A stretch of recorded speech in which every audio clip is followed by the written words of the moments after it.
camions pour aller à Bamenda, on nous parlait toujours d'un certain homme, Frundi, qui veut lancer son parti. Et nous, on s'est interrogé, on ne savait pas effectivement ce qui se passait parce qu'à l'époque, comme je viens de vous dire, j'étais encore très jeune, j'étais encore au lycée bilingue de Mbouda, je ne connaissais pas encore effectivement ce que c'est. Et voilà qu'au soir du 26, on nous a parlé à la radio, comme ça ne pouvait pas arriver à la radio, on nous a dit qu'il y a eu 6 Camerounais qui sont morts piétinés par balle à Bamenda.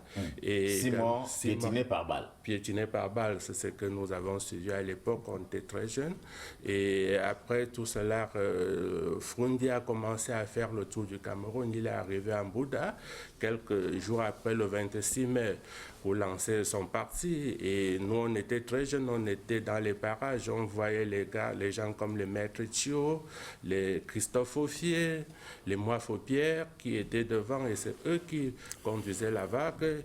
Et au niveau de l'Ouest, il y avait Sonken, il y avait Tchatchouan, il y avait Kake et autres au niveau de l'Ouest. À qui vous rendez hommage aujourd'hui? À qui je rends hommage pour avoir participé à ce retour au multipartisme. Voilà un peu ce que j'ai connu dans ma jeunesse et je n'étais pas encore très actif que j'ai connu en 90. 6 personnes piétinées, enfin morts, piétinées par les balles. C'est ce que nous avons suivi. Alors aujourd'hui, 30 années plus tard, vous vous dites il faut effectivement rendre hommage à ces pionniers, au président national du SDF et à toutes les personnes qui sont allées dans la rue pour revendiquer ce retour au multipartisme. Vous vous en félicitez aujourd'hui? Oui, je dis merci parce que également, vous savez que ça a apporté la démocratie dans notre pays. Et aujourd'hui, nous sommes conscients que ce n'est pas seulement le SDF qui a bénéficié parce qu'il y a les libertés publiques aujourd'hui que nous pouvons nous féliciter aujourd'hui. S'il y a encore des choses à faire, nous pensons que le SDF a vraiment apporté sa contribution et que la marche du 26 a apporté vraiment quelque chose de très positif à l'évolution démocratique dans notre pays. Merci d'être venu sur le plateau une fois encore. Angelbert Essomba Bengono, le député que vous êtes, vous étiez probablement peut-être pas trop jeune à l'époque encore comme le docteur Itouké tout à l'heure, mais on doit donc un certain nombre d'avancées sur le plan démocratique au Cameroun, au Social Democratic Front. J'étais déjà bien mûr. En 1990, j'avais quand même 30 ans. Donc, et je militais déjà, j'étais déjà actif politiquement. Donc, on est en droit de vous attribuer 60 ans aujourd'hui. J'avais quoi? J'ai commencé à travailler très jeune. J'avais 23 ans quand j'ai commencé à travailler. Donc, à 30 ans, on sait déjà beaucoup de choses. Et on voit beaucoup de choses. Donc, ce qui arrive le 26 mai 1990 doit d'abord être situé dans un contexte. Ça ne tombe pas du ciel. Ça doit être situé dans un contexte... Le vent de l'Est international. Vous le dites, le vent de l'Est peut-être. D'autres vous diront la conférence de la Baule en France, à l'occasion de laquelle le président français de l'époque, François Mitterrand, dira aux Africains la liberté et autres. Donc, la suite. Certains vous diront que le contexte est purement, j'allais dire, endogène, panafricain, s'entend. D'autres, enfin, comme les militants du SDF, voudront s'accaparer cette page de l'histoire de façon entière. Bien qu'ils aient pu contribuer à écrire quelques lignes sur cette page, je ne suis pas sûr qu'il est ouverte ou qu'il est conclu. Donc, c'est ce contexte général, de mon point de vue, qu'il faut examiner. Il faut déplorer... Cela allait-il arriver si le SDF n'était pas descendu dans les rues de Bamenda pour revendiquer le retour au multipartisme? Moi, je peux vous retourner la question. Si l'autorité administrative de Bamenda de l'époque n'avait pas interdit la manifestation, serions-nous aujourd'hui en train de parler de cet événement, ce fait historique qui n'est pas encore totalement documenté et qui continue à être documenté pour que toute la vérité historique puisse en être extraite. Donc, pour moi, ce qui se passe à Bamenda à l'époque se situe donc dans ce contexte où nous sommes persuadés, pour nous autres jeunes acteurs politiques, que l'Occident a une fois de plus trouvé une formule pour imposer un certain type de retard à la marche vers le progrès et le développement aux Africains. Je ne suis pas seul à percevoir ça comme ça. Vous êtes seul. Beaucoup de pays ressentent ça comme un coup de frein, parce que nous sommes quand même en 1990, il ne faut pas oublier que 4 ou 5 ans plus tôt, c'était la crise économique. C'est-à-dire 1985. oui, nous recevons de plein fouet un certain nombre d'effets pervers et le contre-coup de la mévente d'un certain nombre de produits qui ont calé jusque-là l'économie d'un certain nombre de pays africains. Donc il y a un certain nombre d'éléments qui convergent vers une analyse qui situe contextuellement tous ces mouvements. Et vous avez bien vu qu'un certain nombre de pays ont adopté toute la formule qui était généralement reprise pour récupérer les choses, pour stabiliser le régime, pour stabiliser les États déstabilisés, pour reconfigurer la scène politique. Il faut une conférence nationale. D'ailleurs, le SDF n'échappera pas à cette revendication et vous avez bien vu que le premier regroupement politique post-26 mai 1990, au-delà de la naissance du SDF comme parti politique, revendique quoi? L'Alliance pour la conférence nationale. Mais je dois quand même dire, pour conclure cette première prise de parole, que la Constitution de 1972 a été subtilement exploitée par le SDF, puisqu'elle formulait déjà dans sa présentation, notamment, je peux me tromper, je cite de mémoire l'article 3, qui parlait des formations politiques, les partis politiques et les formations politiques qui concourent à l'expression du suffrage. Cela a d'ailleurs été repris par la loi fondamentale qui a été révisée en 1987. Oui, la formulation, les partis politiques et les formations politiques, les partis et les formations politiques renvoient au pluriel, ça veut dire à quelque chose qui est multiple. Donc on est dans un contexte de parti unique et les gens se disent, mais attendez, si la Constitution est formulée, la phrase est formulée de telle sorte qu'on pense au pluriel, pourquoi on ne serait pas dans un régime pluraliste? Et moi, je crois que beaucoup de gens ont effectivement saisi cette opportunité et Dieu merci, la Constitution ouvrait déjà cette possibilité. Et vous remarquerez que la Constitution n'a jamais été modifiée pour que le multipartisme revienne au Cameroun. Docteur Etouké, le SDF n'est donc peut-être pas en droit de revendiquer l'entière paternité tout seul du retour au multipartisme au Cameroun. Vous êtes d'avis pour cela, mais je voudrais qu'on essaie un peu d'évaluer, on va dire, les excroissances de ces manifestations de Bamenda. Il y a effectivement le multipartisme, les libertés publiques, mais également la question de la gouvernance. Si vous le voulez bien, commençons par le multipartisme lui-même. L'expression pluraliste, depuis lors, n'a fait que grandir. On en est en 1992, avec la grande élection présidentielle que l'on sait au Cameroun. Oui. Il y a eu la tripartite un peu plus tôt. Il y a eu, depuis lors, des élections pluralistes au Cameroun. Il fallait bien qu'on commence quelque part. Historiquement, il est vrai que la fin de la guerre froide en 1990, les discours de la boule, a joué dans le retour du multipartisme dans beaucoup de pays africains, dont le Cameroun. Et le SDF a surfé sur cette vague-là. Ce qui mérite donc d'être dit, c'est la réaction du pouvoir en place du gouvernement RDPC, parce qu'on a vu l'armée tirer à balles réelles sur des manifestants. Ça ne peut pas être effacé de l'histoire. Mais si on convoque aujourd'hui la guerre froide, il faut bien également dire que c'est le contexte international de la guerre froide qui avait permis que le parti unique puisse se mettre en place, notamment l'UNC. Parce que ça, il faut le dire surtout parce que les intellectuels du renouveau ont créé un grand vide historique dans la conscience des jeunes Camerounais. Si nous disons 30 ans, anniversaire du SDF, il faut bien se dire que plus de 80% des Camerounais n'ont pas 30 ans. Donc pour eux, c'est une histoire assez ancienne. Vous comprenez? Un parti politique, c'est 4 éléments principaux. On ne va pas revenir dessus, mais l'un des plus importants, c'est le soutien populaire. le soutien populaire est ce qui caractérise un parti politique. Il y a 3 autres, mais on ne va pas revenir dessus. Le temps manque. S'il y a un parti politique qui a eu le soutien des Camerounais, le premier, c'est l'UPC. Le deuxième, c'est le SDF. L'UNC, c'est un parti plus ou moins d'État créé par un président qui est déjà aux affaires. Le RDPC est créé par un président qui est déjà aux affaires. Ces 2 partis donc peuvent jouir des moyens d'État. Vous comprenez, ils n'ont pas besoin de s'appuyer sur le soutien populaire. Ils ont l'armée, ils ont l'administration. L'UPC a été, l'UPC a été détruite, ça on le sait déjà.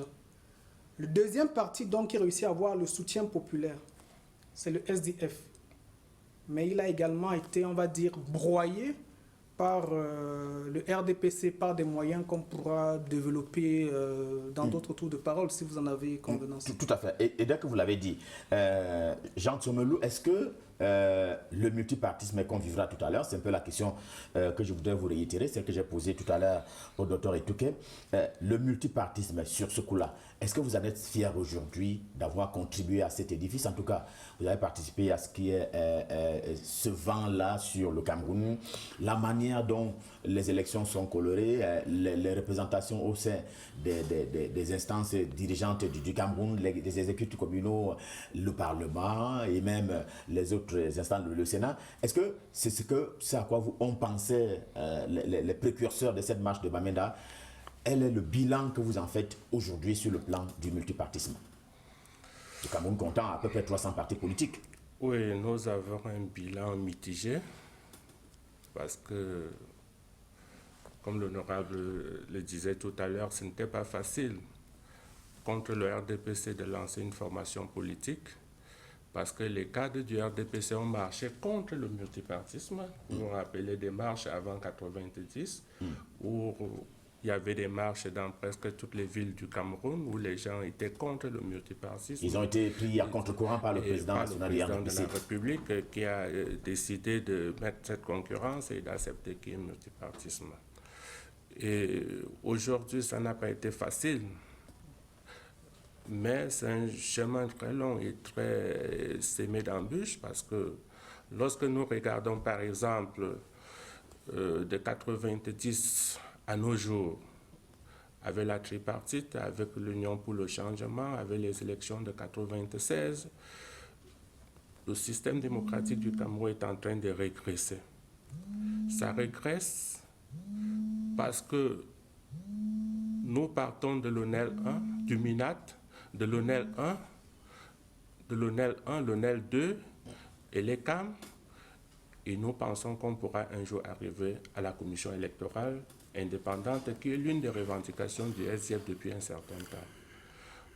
Donc nous pensons également qu'il y a beaucoup, que ce n'est même pas seulement l'anniversaire du SDF que nous célébrons aujourd'hui, mais c'est l'anniversaire des libertés publiques.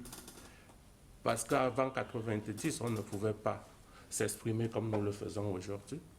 Je crois que c'est l'article de notre formation politique et je crois qu'on a encore du chemin à faire. Tout à fait. Honorable Angelbert Somba, on a eu une réaction. Vous prenez beaucoup de notes pendant que les panélistes s'expriment sur ce plateau. Je voudrais, dans mes développements, être précis et concis et ne pas me tromper du tout. D'abord, je suis souvent gêné par ce type de débat lorsque quelqu'un, sur un plateau de télévision sérieuse, une télévision sérieuse comme Canal 2, vous déclare une chose comme les intellectuels du renouveau, sans savoir si lui-même se met dans, je ne sais pas s'il faut dire les intellectuels de l'Antiquité, ou de je ne sais pas trop quoi. Donc, moi, je ne sais pas, quand ça renvoie à quoi les intellectuels du renouveau? Bon, il est présent, il peut peut-être s'expliquer. Non, je ne lui pose pas la question, c'est mon temps de parole. Il fait bien de ne pas poser la question. Oui, donc, je ne sais pas si je fais bien, je ne fais pas de l'axologie, je développe mon argumentation. L'UNC et le RDPC qui seraient des partis qui ne comptent que sur l'État et l'administration, c'est complètement faux. Si on s'en tient ne fût-ce qu'au fichier électoral, je ne sais pas s'il a consulté le fichier électoral depuis que nous sommes redevenus pluralistes. Il voit très bien que l'administration du Cameroun a un personnel qui ne dépasse pas 500 000 personnes, bon an, mal an, malgré les époques. Et si vous prenez uniquement l'armée, vous voyez très bien que les scores électoraux de ce parti, le RDPC notamment, sont bien au-delà des effectifs, aussi bien de l'armée que de l'administration. Ça, c'est le premier point. Le deuxième point, c'est le soutien populaire. Je ne sais pas si le soutien populaire, la démocratie populaire ici, donc, serait la vertu de 1990. Or, nous avons très bien vu ce qui s'est passé en 1990 et le sénateur fait bien de le rappeler. Nous sommes d'abord dans une revendication pour plus de liberté d'expression. Et nous avons très bien vu comment, non seulement au Cameroun, mais dans d'autres pays, l'expression de la liberté, ou alors l'ivresse de liberté, a très rapidement débouché sur des dynamiques, la mise en mouvement de certaines dynamiques insurrectionnelles. Et c'est pour ça que vous avez très bien vu que dans certains pays, le Cameroun en particulier, le pouvoir en place a usé de tous les moyens légaux à sa disposition pour rester stable, pour que le pays reste dans la voie de la stabilité, malgré l'exercice des libertés, notamment la liberté d'expression, le sénateur l'a dit, la liberté d'aller et venir. On parlera des libertés tout à l'heure. Oui, donc je reste un peu sur le multipartisme. Le multipartisme... Est-ce qu'il a contribué à la démocratie, selon les idées émises alors par... La présence de plusieurs partis ne signifie pas forcément la démocratie.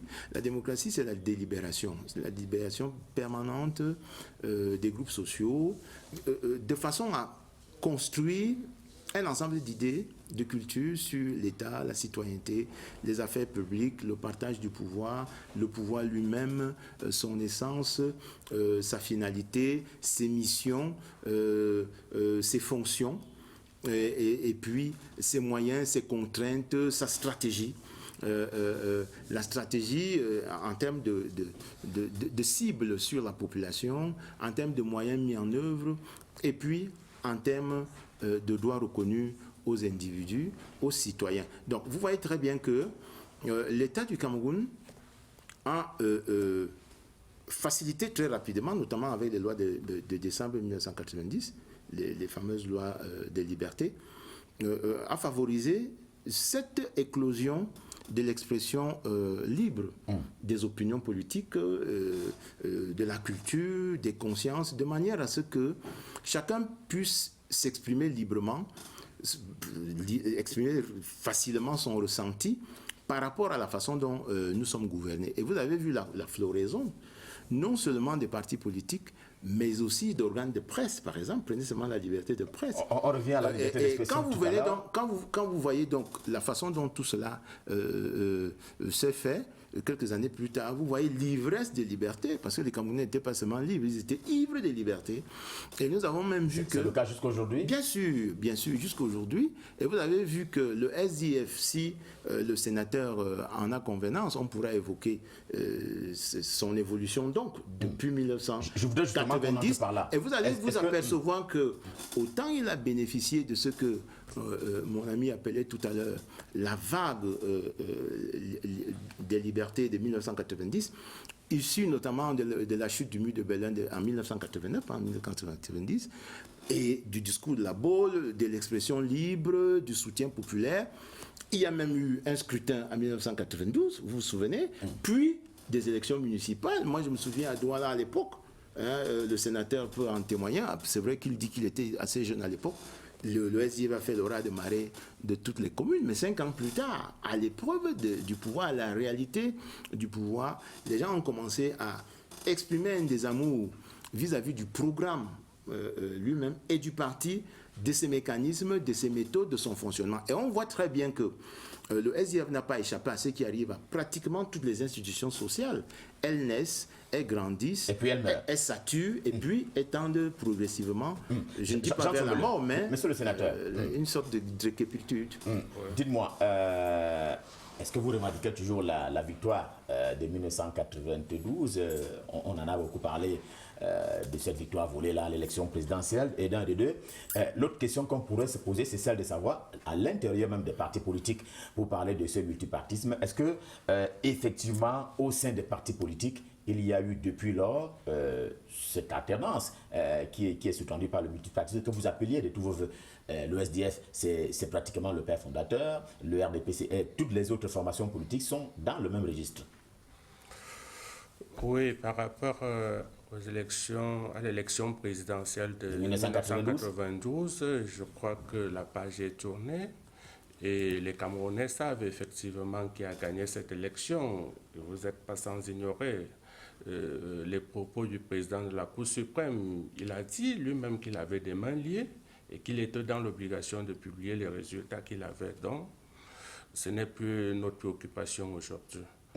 Je crois que nous avons tourné cette page et nous évoluons vraiment pour voir effectivement... Est-ce qu'à l'intérieur du SDF, le parti qui a tant revendiqué ces libertés-là, à l'intérieur, il y a eu très souvent cet article, le 8.2, qui s'est abattu sur les progressistes de ce parti. Est-ce que ce n'était pas une façon de dire une chose, de prôner une chose et de pratiquer le contraire? Je ne crois pas. La seule formation politique qui tient régulièrement ses réunions et qui a un programme, qui a un statut, c'est le SDF.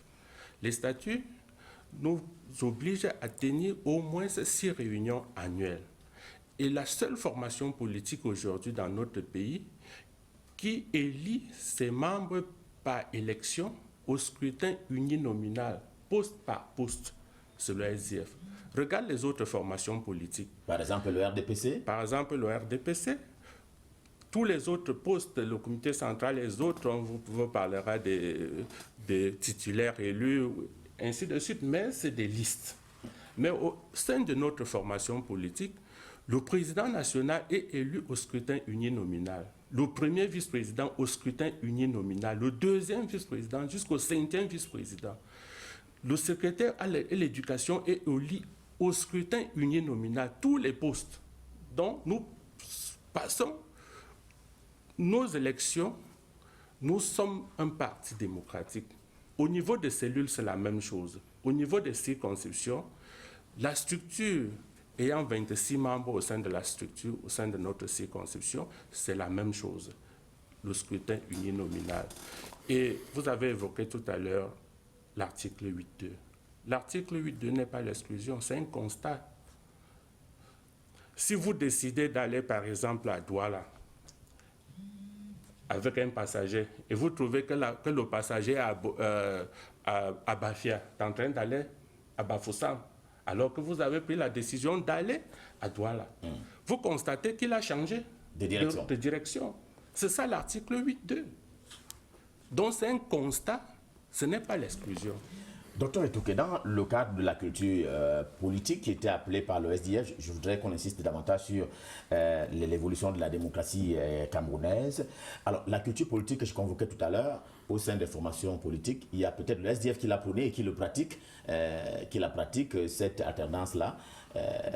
Quel est le regard panoramique que vous jetez sur les formations politiques dont la Constitution dit effectivement qu'elles concourent au suffrage universel?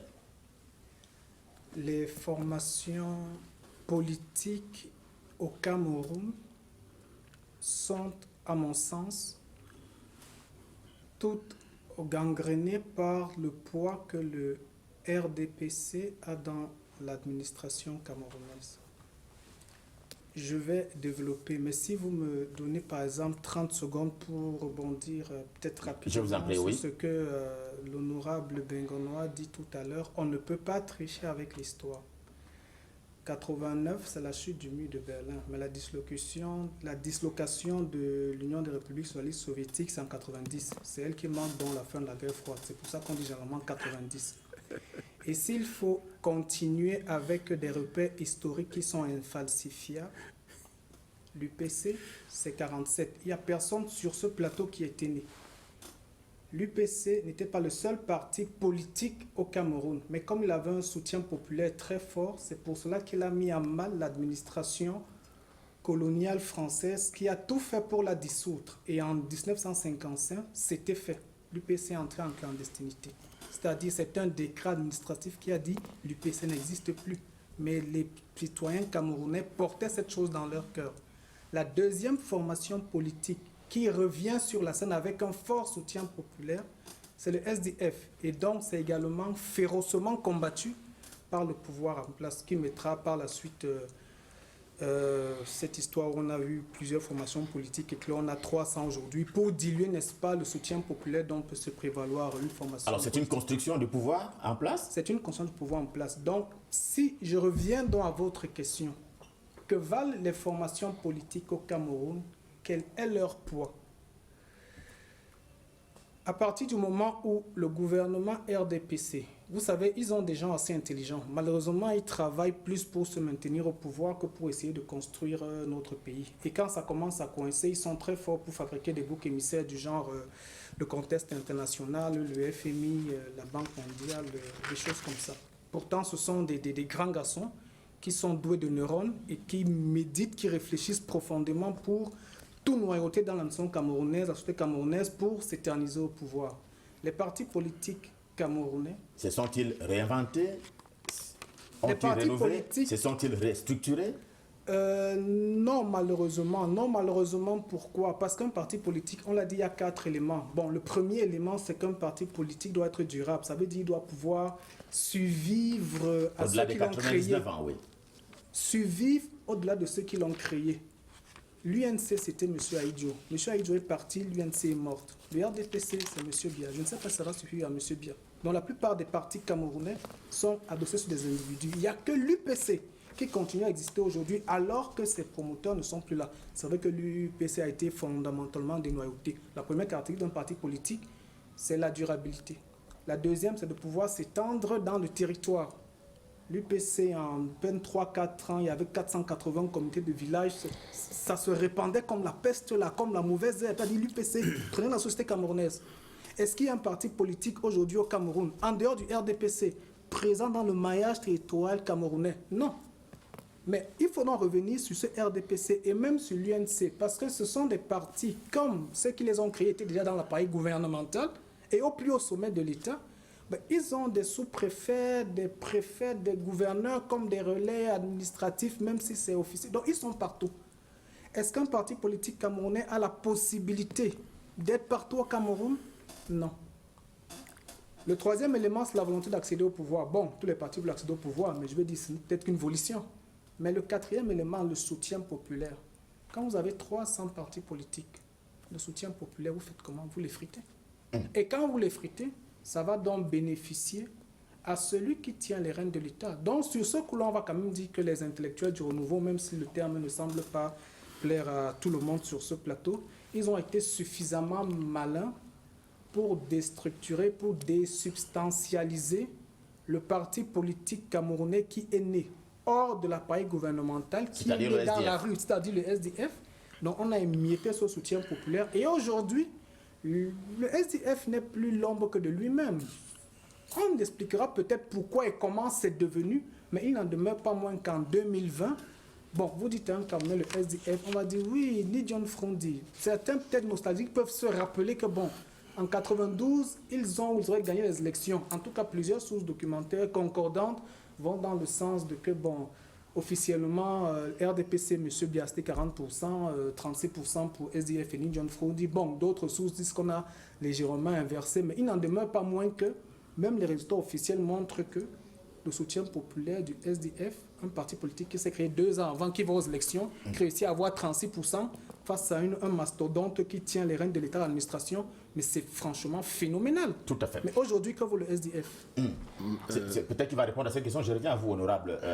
Quel est aujourd'hui, de quel poids pèse le SDF sur l'échiquier national après ces bons vieux temps, on va dire, qui ont d'ailleurs impulsé la démocratie, le multipartisme, la culture politique au Cameroun, en tout cas qui a contribué ce parti-là.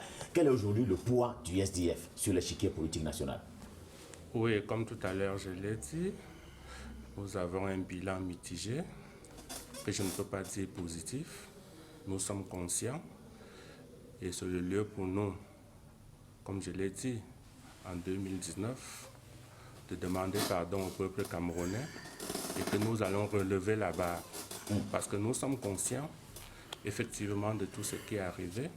Il y a eu des causes en interne, il y a eu également des causes en externe. Parce que tout à l'heure, lorsqu'on va parler de notre résultat par rapport aux élections, nous sortons d'une élection. lorsqu'on va vous présenter les résultats, moi personnellement, je suis candidat à la commune de Mbouda.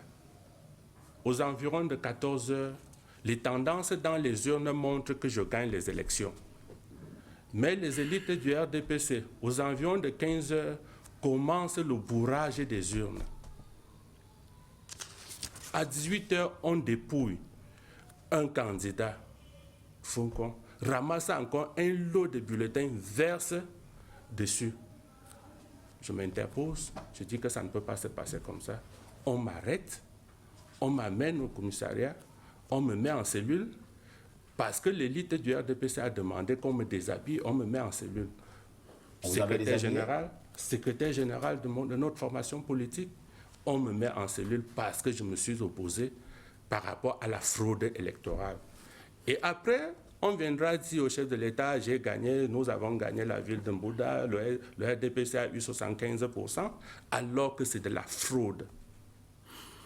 Et lorsqu'on prend le rapport de la commission communale de supervision, la commission relève effectivement dans son procès verbal qu'il y a eu bourrage des urnes. Nous allons dans le contentieux. Le juge dit il n'y a pas eu de problème. Ça n'a pas eu une incidence sur l'élection. Ce n'est pas de nature. Ce n'est pas de nature à modifier les résultats.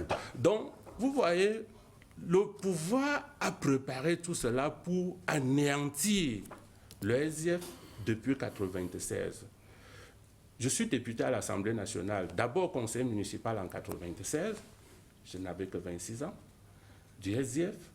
Je suis député à l'Assemblée nationale à 27 ans. En 1997, je suis sénateur. Donc j'ai parcouru toutes ces étapes et je sais que depuis 1996 jusqu'en 2002, notre résultat est en train d'aller décrescendo. Mais la cause principale, c'est aussi le pouvoir, comme je viens de le dire plus haut, la fraude électorale orchestrée par les élites RDPC sur le terrain. Et le cas de Mbouda est un cas patent. Alors, la culture politique galvaudée à cause du RDPC, semble dire les précédents orateurs. Oui, c'est une rengaine facile. Naturellement, vous voyez très bien que le sénateur passe allègrement sur les problèmes endogènes. Et il vous dit que lui, il est une exception, parce que pour gagner dans ce contexte de fraude, il faut être vraiment exceptionnellement doué. Mais il est quand même sénateur. Mais s'il vous plaît, monsieur le sénateur, si vous permettez, laissez-moi développer. Okay, vous allez parler après. Laissez-moi développer. En tout cas, ce sont deux parlementaires. Donc, ils vont s'entendre entre eux. Vous avez été tellement brillant, tellement exceptionnel que malgré toutes les entraves et la fraude, vous avez pu gagner. Oubliant que, si on ne prend que le double scrutin qui vient de se dérouler, vous avez quand même réussi à obtenir la reprise du scrutin dans 2 régions, dans 13 circonscriptions.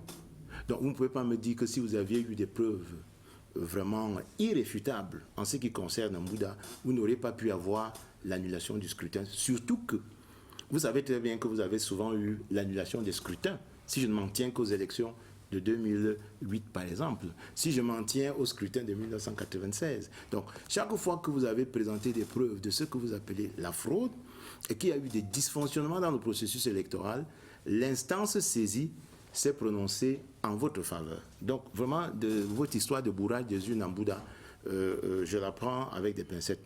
Et vous dites que vous êtes le seul parti qui fasse des désignations à des postes par un mode de scrutin uninominal. Mais c'est un mode de scrutin comme tous les autres. Chaque mode de scrutin a ses vertus. Chaque mode de scrutin a ses avantages et ses inconvénients. Le fait que vous désignez des gens par un scrutin uninominal ne veut pas dire que le scrutin des listes est une faiblesse. Il y a beaucoup de démocraties au monde et des vieilles qui utilisent les modes de scrutin uninominal et puis qui utilisent même la désignation sans passer même par des votes. Donc ne pensez pas que le fait que vous désignez des gens par un scrutin uninominal veut dire que vous êtes plus démocratique que je ne sais quel autre parti. Vous oubliez fondamentalement de faire une lecture politique de la situation du SDF et de son évolution. Voilà le SDF qui naît en 1990, qui a donc, concédons-le, le soutien des électeurs, qu'on appelle ici le soutien populaire. Il a parlé du soutien populaire. Non, le soutien, la souveraineté au Cameroun, la souveraineté n'est pas populaire, la souveraineté est nationale. C'est-à-dire que la souveraineté populaire renvoie à des choses extrêmement graves qui rejoignent généralement le champ lexical de l'insurrection. Donc je ne voudrais pas trop insister là-dessus. On n'a pas assez de temps pour développer là-dessus, mais je préfère parler de la Constitution du Cameroun parle de souveraineté nationale, pas de souveraineté populaire. Donc je voudrais qu'on insiste sur la souveraineté nationale et son mode de construction. Et celui qui exprime la souveraineté, c'est bien le peuple. Et le peuple, je préfère dire ici que en 1992, donc à l'occasion de cette élection, le SDF a eu un soutien d'un certain nombre d'électeurs, des suffrages qui se sont valablement exprimés en faveur de ce parti et de son candidat. Et vous avez posé la question tout à l'heure de l'alternance. On vous a répondu en vous disant que le scrutin uninominal n'a jamais pu faire partie, M. Froundi, de la direction de ce parti. Pourtant, on se serait attendu effectivement que la doctrine et la théorie prennent d'abord corps à l'intérieur du parti. Laissez-moi continuer. Je dis donc ceci. Le maintien au pouvoir, comme vous nous opposez ici, eh bien, je suis heureux que lui-même ait dit qu'un parti politique a vocation à prendre le pouvoir. Et à le conserver. À l'exercer et à le conserver. Donc, monsieur, si vous en voulez au RDPC, parce qu'il conserve le pouvoir, parce qu'il l'exerce, vous allez attendre encore longtemps. Très bien. Parce qu'il va continuer à travailler, à gagner la confiance et l'adhésion des électeurs, la confiance et l'adhésion des Camerounais, de manière à ce que dans le jeu politique, il joue sainement son rôle. Et je ne sais pas en quoi est-ce que cela est-il malsain, d'autant plus que la volonté d'arriver au pouvoir est exprimée par les autres partis politiques. Et cette volonté est forte.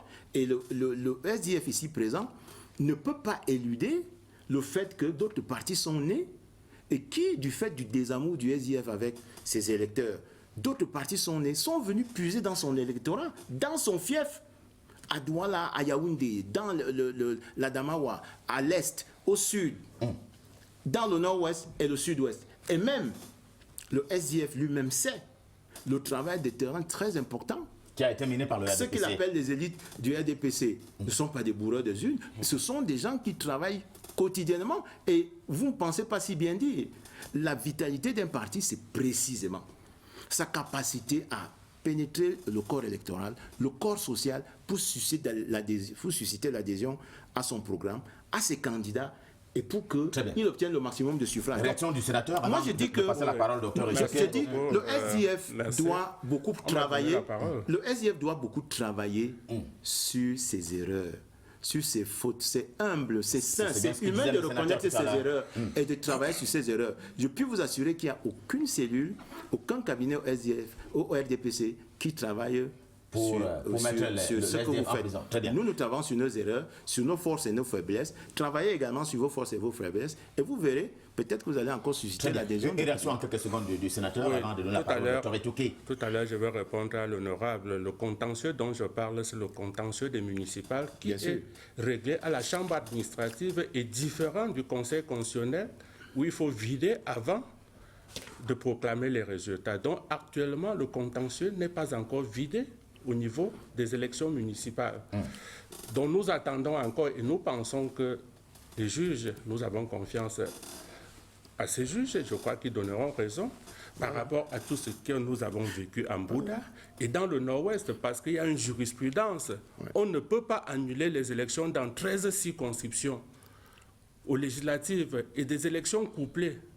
Et les mêmes causes doivent produire les mêmes effets. On arrive maintenant aux élections municipales. Dans le Nord-Ouest, on n'arrive plus à annuler les élections municipales.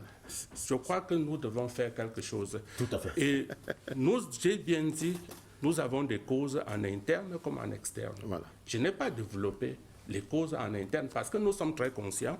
Et c'est là où j'ai pris la parole pour demander pardon au peuple camerounais. Et je leur dis également que nous allons remonter la pente.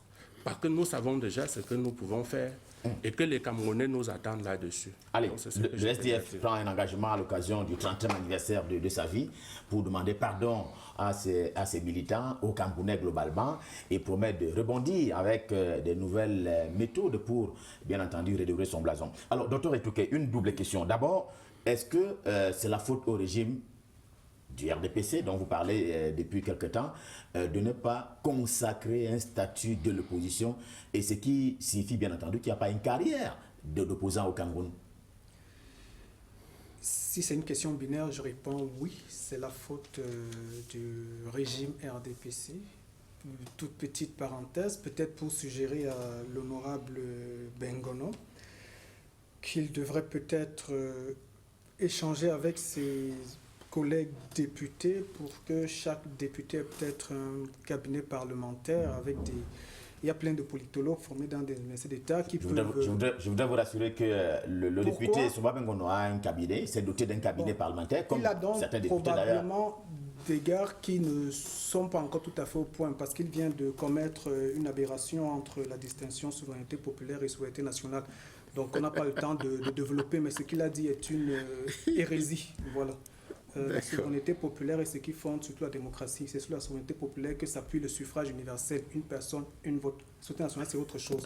Bon, lui, il est allé dans un développement qui... Bon, comme les Camerounais ont été abrutis justement par leur régime où les gens sont plus ou moins en deçà d'une certaine rationalité, bon, ils peuvent dire des contre-vérités qui vont passer à l'antenne. Les gens ne seront pas particulièrement choqués. Mais pour nous, les puritains qui aimons la science, qui aimons la vérité, la droiture, il y a des choses quand il dit, bon, si je n'étais pas jeune, j'aurais eu un AVC, vous comprenez? Ok. Maintenant, pour... Heureusement pour nous. Oui, heureusement pour nous. Maintenant, pour revenir à ma question, est-ce que c'est la faute au régime de n'avoir pas consacré un statut des opposants, ce qui fait d'ailleurs défaut à ce qu'on va appeler la carrière? C'est non seulement la faute du régime, mais c'est peut-être surtout également son mérite. Parce que je vous dis, il y a des gens relativement intelligents dans ce RDPC-là, quand il faut... bon, vous savez, Paul disait souvent, il y a des gens qui sont ingénieux au mal. Vous comprenez? C'est-à-dire l'intelligence devient... L'intelligence négative, voilà, dit le sénateur. Nous avons un politologue au Cameroun dont personne ne peut contester la sagacité et la perspicacité, même si aujourd'hui il a décidé de passer l'arme à gauche. Je veux parler du professeur Mathias Eric Ronangini, qui a dit exactement comment le régime RDPC fonctionne. Il a construit 3 mots, 3 concepts. La mystocratie, les gens gouvernent par le mystère, les ordres ésotériques, et ça c'est plein dans le RDPC. Vous avez la pornocratie, c'est-à-dire on a dévoyé complètement les lois. Nous sommes dans un pays où vous ne pouvez pas dire qu'il y a séparation des pouvoirs. Vous avez un individu qui est l'alpha et l'oméga. Je ne parle pas de la kleptocratie, cette tendance à la prédation et au vol, qui font en sorte que les principaux tenants du régime RDPC sont très lourdement financièrement assis. Et avec cette énorme masse financière, ils peuvent acheter des loyautés. Alors, le SDF a été dénoyauté comment? Aujourd'hui, ce n'est pas de bonne guerre de dire au SDF, vous devez regarder sur vos propres égarements, sur vos propres errements. Mais qui a dénoyauté le SDF et comment? C'est un régime pornocrate, mystocrate, kleptocrate qui a dénoyauté complètement ce parti au point où aujourd'hui, s'il ne faut pas faire la langue de bois, nonobstant les petits échanges qui semblent un peu divergents entre le représentant du SDF et le représentant du RDPC, mais le SDF est un allié de Polichinelle du RDPC. Vous avez dit donc allié? Aujourd'hui, je dis allié de Polichinelle du RDPC. Aujourd'hui, donc c'est un secret de Polichinelle que de savoir que le RDPC, enfin que le SDF est un allié du RDPC. C'est ce que vous dites, devenu, à force de brimade, à force de répression, à force de concussion, à force d'enveloppe, l'action du SDF va dans le sens de conforter l'hégémonie du RDPC au Cameroun. Réaction de Jean Semoul, on ne peut pas dire un fait aussi pertinent, je veux dire, aussi grave, et vous ne dites pas une chose. Bon, je ne peux pas dire que c'est grave parce que ce n'est pas la guerre, mais je peux rassurer le peuple camerounais que le SDF est conscient de son avenir et le SDF ne peut pas attendre la fin de la pluie, aller mettre son récipient pour recueillir l'eau dans une gouttière. Nous connaissons la situation et nous ne sommes pas l'allié et nous savons, comme je l'ai dit tout à l'heure, nous allons relever la barre et le chairman Ni John Frundi, comme il a dit hier, reste sur ses positions, à savoir l'instauration d'une véritable démocratie dans notre pays. nous ne sommes pas l'allié, nous ne sommes pas au gouvernement et nous n'entrerons jamais au gouvernement parce que notre Congrès a décidé que le SDF ne peut jamais faire. On connaît les alliés, il y a l'UNDP, il y a l'UPC, l'ANDP et autres. Et je peux déjà vous rassurer que le SDF ne participera jamais avec un gouvernement dont nous ne sommes pas l'allié. Nous sommes dans les institutions, nous avons gagné quelques cours communes comme nous le faisons. C'est ce que je peux apporter. Très bien. Je voudrais qu'on aborde le dernier axe de notre... Vraiment, je ne peux pas passer ce tour de parole parce que... Je voulais qu'on aborde le dernier aspect. Il nous reste moins de 10 minutes. Je viens d'entendre une chose d'une telle hérésie, puisqu'il parlait d'hérésie. Pourtant, j'insiste. Et je vous dis, si vous voulez, on reviendra ici pour une autre émission pour faire la différence entre la souveraineté populaire et la souveraineté nationale. J'insiste sur la souveraineté nationale, détenue par la nation. Et je dis, de la part de quelqu'un qui se gargarise d'être un grand chercheur, dire que le SDF est l'allié du RDPC est d'une légèreté affligeante. Allié de Polichinelle. Je suis encore là. Laissez-moi parler, monsieur. Je ne vous ai pas interrompu. C'est d'une légèreté affligeante parce qu'en plus, c'est une affirmation purement gratuite du point de vue scientifique. Parce qu'il n'y a aucun élément probant, aucun fait qui puisse étayer ce qu'il vient d'affirmer. Et vous voyez le sénateur du SDF, qui est un élu, comme moi aussi, nous ne nous reconnaissons pas alliés. En revanche, nous sommes des acteurs politiques, c'est-à-dire sur le champ politique. Nous ne sommes pas obligés de nous aimer, mais nous travaillons et nous concourons, comme dit la Constitution, d'abord à l'expression du suffrage des Camerounais, à la formation politique des citoyens, à la proposition des projets de développement et de progrès de ce pays. Peut-être que monsieur le chercheur ne sait pas que c'est aussi le rôle des partis politiques. Nous faisons de la propagande, nous avons des associations dont l'objet est précisément la conquête, l'exercice et la conservation du pouvoir. Ça lui échappe totalement au point que lorsqu'il voit monsieur le sénateur et monsieur le député que je suis ne pas s'engueuler, il trouve que nous sommes des alliés. C'est d'une légèreté affligeante, je vous le dis. Et si vous êtes chercheur, vous devez rendre malheureux, ceux qui vous ont formés et ceux qui pensent. Oui, je dis que. Je n'ai pas dit que vos propos étaient convergents. Nos propos ne sont pas obligés d'être convergents, monsieur. Nous ne sommes pas obligés d'être convergents. La période de la pensée unique est finie. Je ne suis pas obligé d'avoir les mêmes propos que monsieur le sénateur. Nous sommes quand même dans un régime de liberté dont nous sommes aujourd'hui en train de célébrer une date importante. Malgré vos propos qui ne convergent pas en surface. Maintenant. Vous n'avez aucun élément qui l'étaye, monsieur. Maintenant. Nous ne sommes pas des alliés. Le SDF est un parti politique responsable de l'opposition. Le RDPC est un parti de la machine. Pourquoi il faut le dire? Non, Polichinelle, c'est qui dans la science? Polichinelle, c'est de la comédie, monsieur. Nous sommes, si vous voulez faire de l'empirisme, si vous êtes ici comme chercheur, faites de l'empirisme, ne faites pas la comédie. Très bien. Dernier aspect de notre débat. Je voudrais vous poser la question selon laquelle est-ce que vous avez l'impression que l'État du Cameroun a intégré la démocratie, puisque cela fait partie des revendications sur la base d'ailleurs du multipartisme qui a été revendiqué par le SDF à Bamenda. Est-ce que vous avez l'impression que l'État du Cameroun a intégré cela dans son choix de gouvernance? La réponse, c'est d'abord à monsieur le sénateur Jean Tsomelou. Bon, je crois que pour le moment, par exemple, la consultation des partis politiques lorsque le Cameroun est face à des questions d'ordre national, par exemple, dans la façon de faire, est-ce que finalement, ce multipartisme-là s'avère un gadget pour l'État du Cameroun qui l'intègre ou ne l'intègre pas dans ses politiques publiques? Je crois que pour le moment, il reste encore beaucoup de choses à faire parce que le RDPC, jusqu'à présent, ignore qu'il y a d'autres formations politiques qui peuvent apporter leur contribution. On regarde par exemple la crise dans le nord-ouest et le sud-ouest.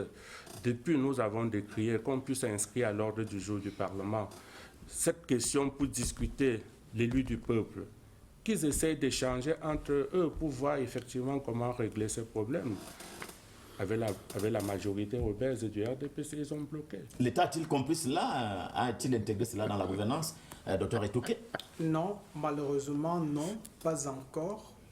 La démocratie, ce n'est pas le libertinage. C'est vrai qu'on peut prendre plusieurs points de vue, Mais la démocratie, il y a peut-être plusieurs définitions, mais la démocratie, c'est la délibération, c'est aussi le respect des règles en vigueur. Et les règles en vigueur au Cameroun voudraient que les députés comme l'honorable ici présent, ses collègues, le sénateur et ses collègues, fassent les lois. Ces lois doivent être mises en exécution par un exécutif. Et le pouvoir judiciaire, qui doit être indépendant, doit sanctionner l'exécution des lois, aussi bien de l'administration que des usagers, des particuliers. Est-ce qu'au Cameroun, la loi pèse? Est-ce qu'au Cameroun, la loi est sacrée? Si un Camerounais dit oui, grand bien lui fasse. Mais nous sommes dans un pays où il y a des individus qui sont au-dessus de la loi. Il y a des gens dont la volonté prime sur les lois. C'est-à-dire un citoyen camerounais bien placé peut se lever et dire « Interpellez-moi ce gars, mettez-le en cellule ». Le policier va s'exécuter sans demander « Est-ce que c'est conforme à la loi ?»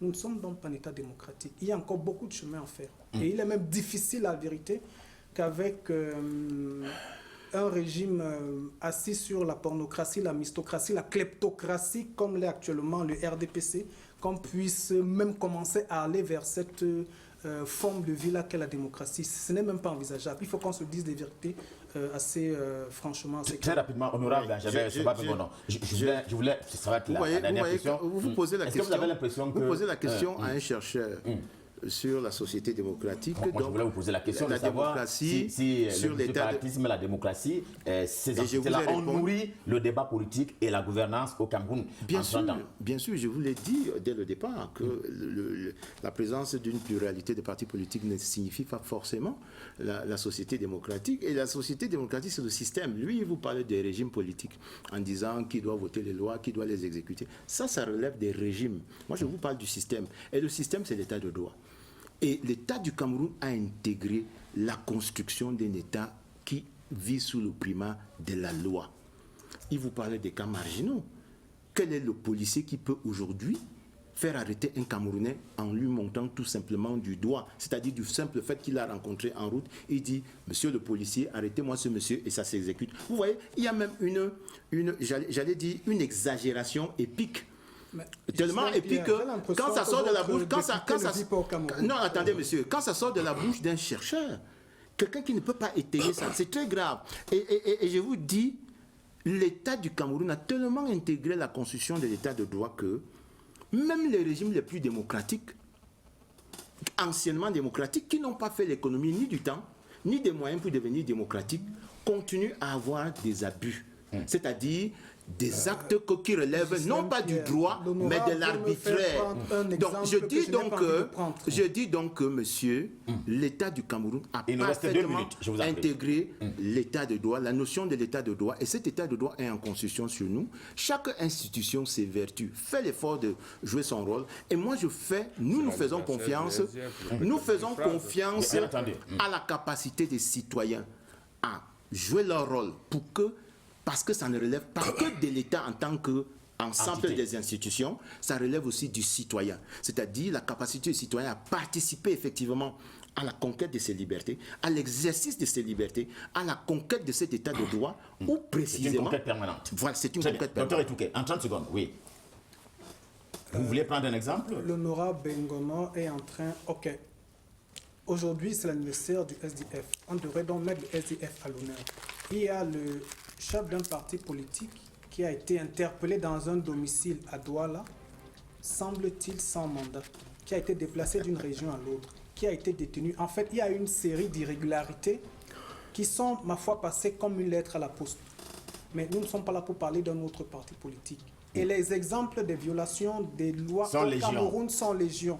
Et même pour ne pas aller plus loin, la Constitution dit que tous mes dirigeants doivent déclarer leurs biens. Vous, honorable Bengono, vous devez déclarer vos biens. Non, vos collègues également. Bien, depuis 87, on reviendra là-dessus. On parlera éventuellement de la déclaration des biens. Je vous en prie. Il n'y a pas de souci, monsieur. Et des gens qui ne connaissent pas la distinction entre régime politique et système politique viennent à la télévision il n'y a pas de souci, monsieur. Allez, Seigneur, tout honneur, monsieur. La déclaration des biens est le sénateur, mais ne pensez pas que le fait qu'il n'y ait pas de déclaration ne signifie pas qu'on ne puisse pas avoir le patrimoine de quelqu'un. Celui du SDF, très bien. Malgré le fait simplement le temps. C'est très important. Non, Les citoyens doivent savoir que c'est dans la philosophie. l'absence de La loi, ce n'est déclaration, pas la philosophie. l'absence La de loi, c'est la déclaration ne mathématique. signifie Quand on pas. leur Vous avez demande de compris faire tous les quelque deux. chose, Il y a on le un fait. cadre La loi, qui ce n'est pas la permet philosophie. d'avoir le patrimoine d'un citoyen. Très bien. Sachez- L'honneur quand même à tout seigneur, tout honneur. Un dernier mot pour le SG et à Vous ne pouvez pas être candidat à l'élection Oui. des députés si vous n'avez pas déclaré un certain type de vos biens. Ne fût-ce que par la production En 2 de certains secondes. objets. Chers compatriotes camerounais, au nom du président national, le chairman John Frundi, je souhaite joyeux anniversaire à tous nos militants. Et j'aurais pu commencer par qu'on garde 1 minute de silence en la mémoire de notre bibliothèque qui a pris feu l'honorable Mbanda. Vous savez que c'est une bibliothèque pour notre formation politique et l'enterrement aura lieu au mois de juin. On vous communiquera la date. Et comme vient de le dire le chercheur et l'honorable, qu'il y a eu divergence entre le SDF et le RDPC et c'est notre option parce que nous ne sommes pas là pour accompagner le RDPC, nous sommes là pour donner les positions du SDF et nous allons défendre nos positions jusqu'à la fin. Très bien. Merci beaucoup. Merci infiniment à vous, Jean Tsomelou, le sénateur qui est par ailleurs secrétaire général du SDF. Merci à Angelbert Essomba Bengono, député communicant du RDPC. Merci infiniment au docteur Yves-Faustin Zokou Etouké. Il est donc enseignant, chercheur en sciences politiques. C'était le débrief de ce soir. Merci de l'avoir suivi. Bonsoir et restez en compagnie des programmes de Canada International. Merci.